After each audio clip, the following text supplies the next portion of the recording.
यशवा 5वां बाब। जलजाल में खतना।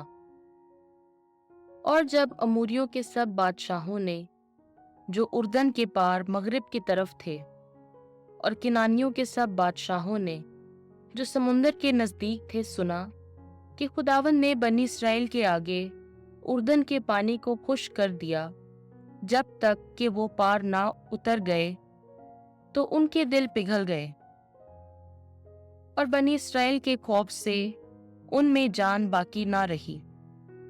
उस वक्त खुदावंद ने यहोशू से कहा कि अपने लिए पत्थर की छुरियां बना और बनी इसराइल का खतना कर। तब यहोशू ने पत्थर की छुरियां बनाई और कुल्फ की पहाड़ी के पास बनी इसराइल का खतना किया। और यहोशू के उनके खतना करने का ये सबब था कि सब लोग जो मिस्र से निकले थे, उनमें से सब मर्द काबिल जंग मिस्र से निकलने के बाद बियाबान के दरमियान राह में मर गए थे।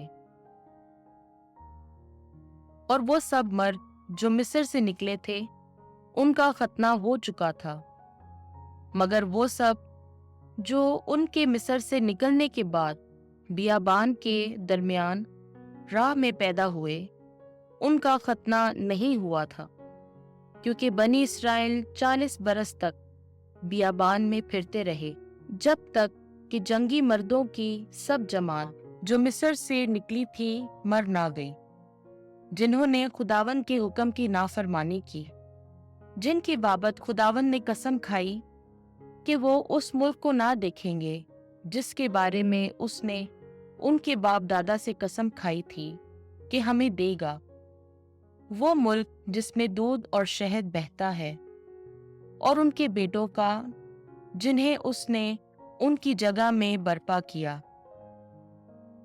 यहोशू ने खतना किया क्योंकि वो नामख्तून थे, इसलिए कि राह में उनका खतना नहीं हुआ था। और जब सब लोगों का खतना हो चुका, तो वो खैमा गाह में अपनी अपनी जगहों में रहे, जब तक कि वो अच्छे ना हो गए।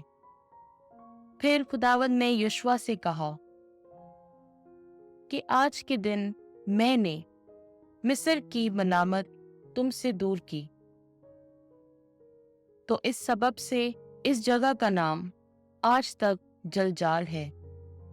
और बनी इसराइल ने जलजाल में डेरे लगाए और यरीहो के मैदान में उस महीने की 14वीं तारीख को शाम के वक्त ईद फसह की।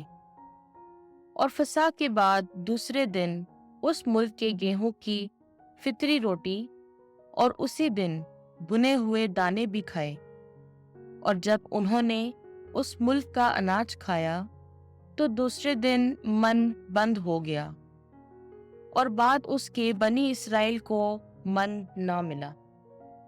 और उसी साल उन्होंने किनान की सरजमीन का गन्ना खाया। और जब यहोशू यरीहो के नजदीक था, तो उसने नजर उठाई और देखा कि एक आदमी उसके मुकाबिल खड़ा है, और उसके हाथ में नंगी तलवार है। तो यहोशू उसके पास गया और उससे कहा, क्या तू हमारी तरफ है या हमारे दुश्मनों की तरफ? उसने कहा, नहीं, बल्कि मैं खुदावंद के लश्कर का सरदार हूँ और इस वक्त आया हूँ। तब यहोशू अपने मुंह के बल जमीन पर गिरा और सजदा किया और कहा, ऐ खुदावंद, तू अपने बंदे को क्या हुक्म देता है? तब खुदावंद के लश्कर के सरदार ने यहोशू से कहा कि अपने पांव से अपनी जूती उतार, क्योंकि ये जगह जहां तू खड़ा है पाक है। लिहाजा यहोशू ने ऐसा ही किया।